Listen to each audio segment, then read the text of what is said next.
David never imagined that the forgiveness and second chance he'd given 5 years ago would ultimately be weaponized against him in the cruelest possible way.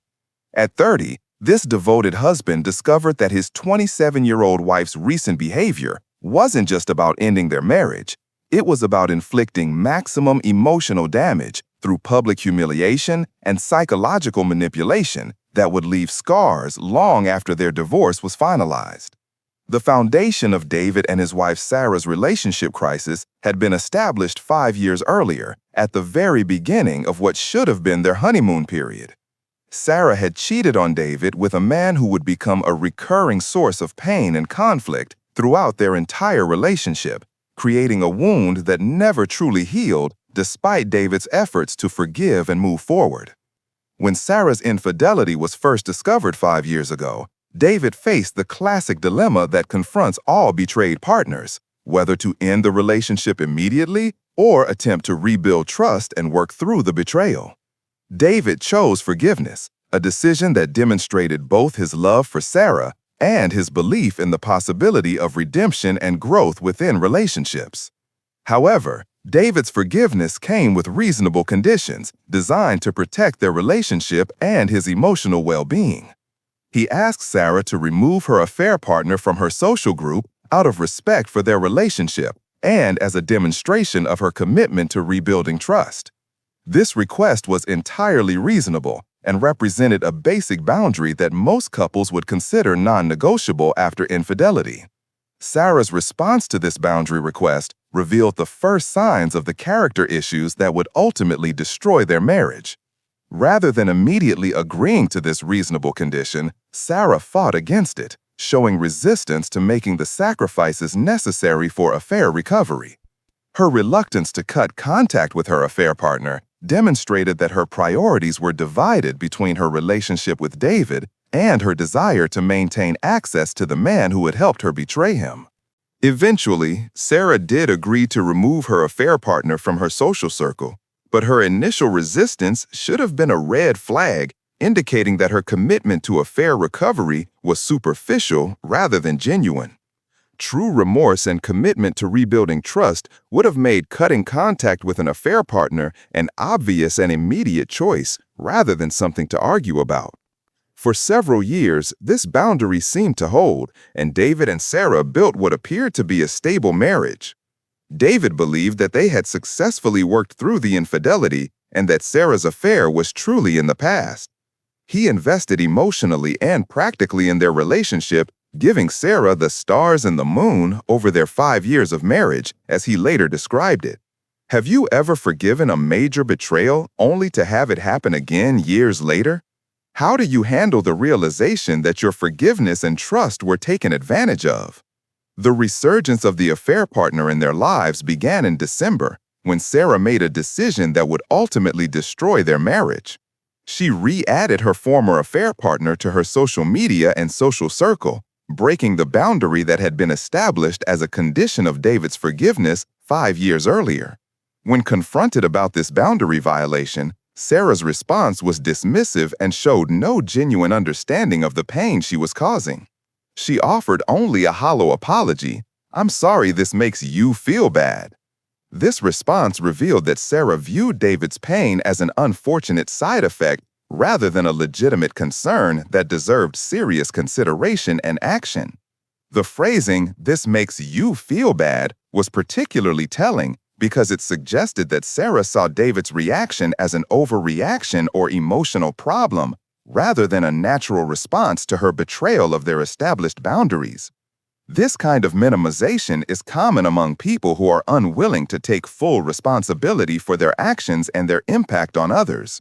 Shortly after re-establishing contact with her affair partner, Sarah took a trip to her hometown that would become the catalyst for the final destruction of their marriage.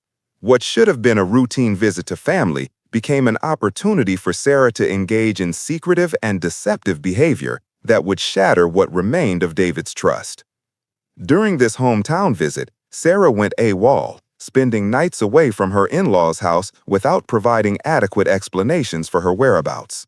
This behavior was completely out of character for normal family visits and created obvious suspicions about her activities and the people she was spending time with.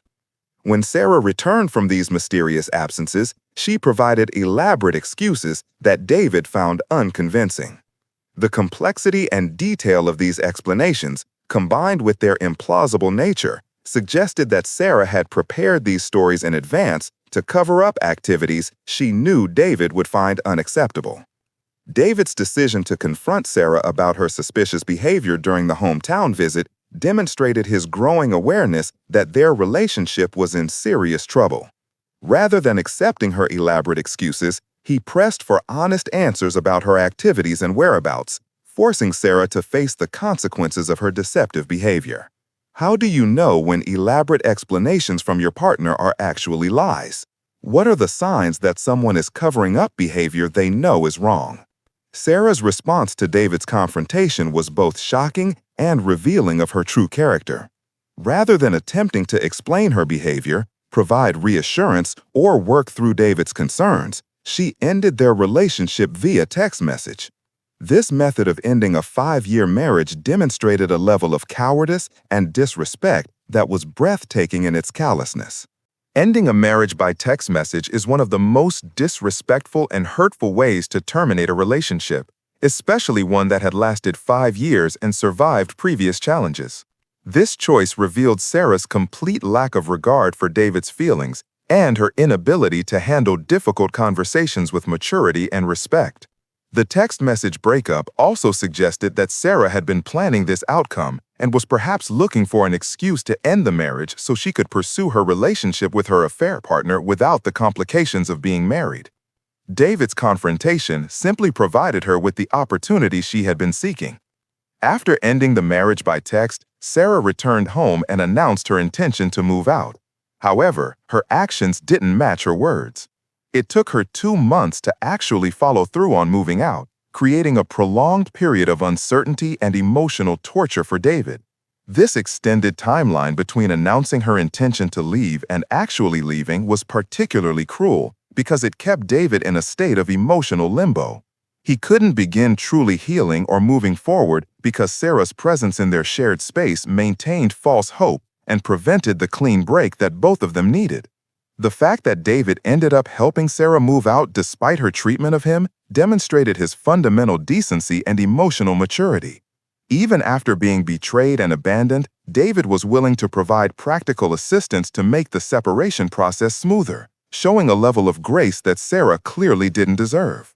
After Sarah moved out, David made the decision to leave their shared apartment as well, recognizing that staying in a space filled with memories of their failed marriage would be psychologically harmful.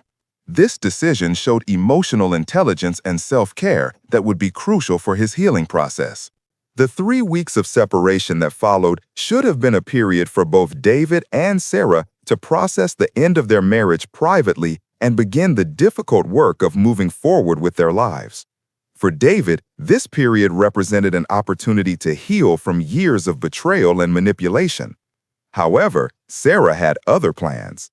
Rather than using this time for reflection and personal growth, she was apparently planning a public display of disrespect and cruelty that would add another layer of trauma to David's already difficult situation. Is it normal to want to hurt your ex-partner after a breakup? Or does the desire to cause public humiliation indicate deeper character problems? Sarah's decision to post photos of herself traveling abroad with her affair partner was a calculated act of psychological warfare designed to inflict maximum emotional damage on David. This wasn't an accidental revelation or a thoughtless social media post. It was a deliberate attempt to hurt and humiliate her estranged husband. The timing of this social media post was particularly cruel. Posting these photos just 3 weeks after their separation, while their divorce was still pending and emotions were still raw, showed a level of vindictiveness that went far beyond simply moving on with her life. The public nature of the post added an additional layer of humiliation for David. Sarah wasn't content to simply pursue her relationship with her affair partner privately.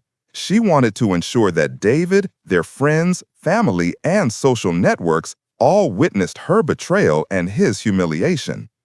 The choice to travel abroad with her affair partner so soon after ending her marriage also suggested that this relationship had been ongoing for some time, possibly since the December boundary violation or even earlier. This timeline indicated that Sarah had been conducting an emotional or physical affair while still married to David. David's recognition that Sarah was clearly wanting me to see it demonstrated his understanding of the malicious intent behind the post. This wasn't about Sarah celebrating her new relationship. It was about ensuring that David suffered as much as possible from witnessing it. The update that David provided revealed even more disturbing aspects of Sarah's character. After weeks of no contact, Sarah had bombarded David with 53 messages expressing hatred for him, suggesting that her trip with her affair partner hadn't provided the satisfaction or happiness she had expected. This barrage of hate messages indicated that Sarah was experiencing some form of emotional turmoil or regret about her choices. But rather than taking responsibility for her actions, she was directing her anger and frustration toward David. This pattern of blame shifting was consistent with her behavior throughout their relationship crisis. The fact that Sarah sent these hateful messages immediately after her trip ended suggested that the reality of her choices wasn't matching her expectations. Perhaps the affair partner wasn't as committed or reliable as she had hoped, or perhaps the guilt and consequences of her actions were finally catching up with her. David's consideration of sending one message in response showed that despite everything Sarah had put him through, he was still struggling with the urge to engage with her manipulation and drama. This impulse was understandable but potentially dangerous for his emotional well-being and recovery. When someone who has hurt you tries to draw you back into conflict and drama, how do you resist the urge to respond? What are the benefits of maintaining no contact even when provoked? The advice David was seeking about whether to maintain no contact revealed his internal struggle between his desire to defend himself or respond to Sarah's attacks and his recognition that engagement would likely lead to more pain and manipulation.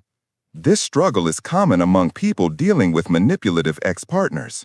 Professional counselors who work with people recovering from emotionally abusive relationships consistently recommend maintaining strict no contact when dealing with manipulative ex-partners.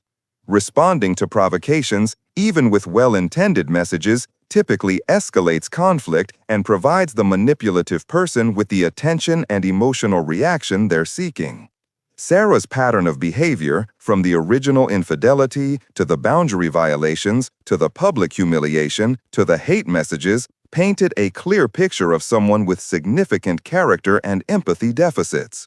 These weren't isolated mistakes or reactions to stress, but rather a consistent pattern of prioritizing her own immediate desires over basic human decency. The 5 years David had invested in this relationship, during which he gave her the stars and the moon, made Sarah's betrayal even more cruel. David had been a devoted and generous husband who had already forgiven one major betrayal, only to have his forgiveness and trust exploited and ultimately weaponized against him. David's confusion about Sarah's motivations was understandable but misguided. People with Sarah's character deficits don't operate according to normal relationship rules or considerations of fairness and respect. Their behavior is driven by immediate gratification, ego protection, and often a desire to cause pain to those who have made them feel accountable for their actions. The international travel aspect of Sarah's public humiliation campaign added another dimension of cruelty, as it suggested significant financial investment in this relationship with her affair partner. This wasn't a casual fling or emotional affair, it was a full relationship that Sarah had been prioritizing over her marriage, possibly for months or years. David's instinct to have no reaction at all to Sarah's provocations was actually the most psychologically healthy response he could have chosen. By refusing to engage with her attempts to manipulate and hurt him, he was protecting his own emotional well-being and denying Sarah the satisfaction of knowing she had successfully caused him pain. The difficulty of maintaining no contact in the face of such blatant provocation couldn't be understated. Sarah's behavior was designed to trigger an emotional response that would draw David back into conflict and give her opportunities for further manipulation and abuse. Professional therapists often explain that manipulative people escalate their behavior when their usual tactics stop working. Sarah's progression from boundary violations to public humiliation to hate messages represented this escalation. Each step was designed to force David to engage with her drama and conflict. The fact that Sarah's affair partner was willing to participate in this public humiliation campaign said as much about his character as it did about hers. People with healthy boundaries and empathy don't willingly participate in deliberate attempts to hurt and humiliate someone, even if that person is their partner's ex-spouse. David's 5 years of devotion and forgiveness had not been wasted, even though they hadn't succeeded in changing Sarah's character or saving their marriage.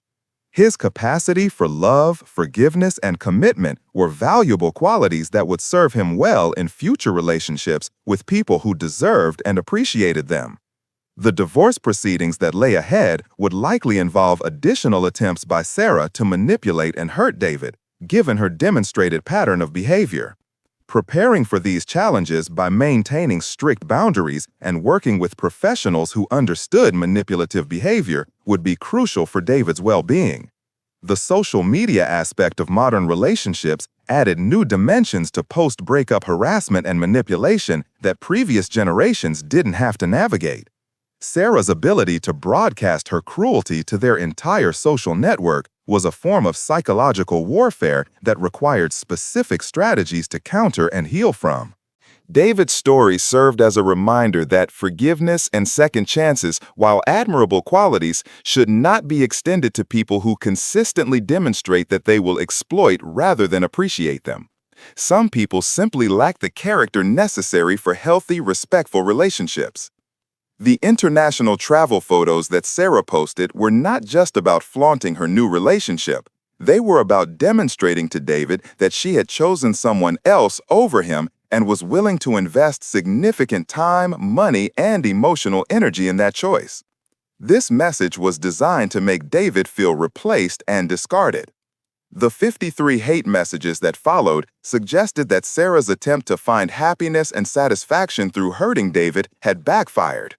Her anger and frustration were likely the result of discovering that building a relationship on the foundation of betraying someone else doesn't actually lead to lasting happiness or fulfillment. David's consideration of sending one final message represented the human desire for closure and the last word, but engaging with someone who had demonstrated such consistent cruelty and manipulation would likely only provide her with more opportunities to cause harm. The most powerful response to Sarah's attempts at manipulation and hurt was the response David was already giving: complete indifference and no engagement. This approach protected his emotional well-being while denying Sarah the satisfaction of knowing she could still affect him. Ultimately, David's story illustrated the importance of recognizing when someone's behavior patterns indicate that they are not capable of the basic respect and empathy required for healthy relationships. His journey forward would involve healing from years of manipulation while protecting himself from further abuse.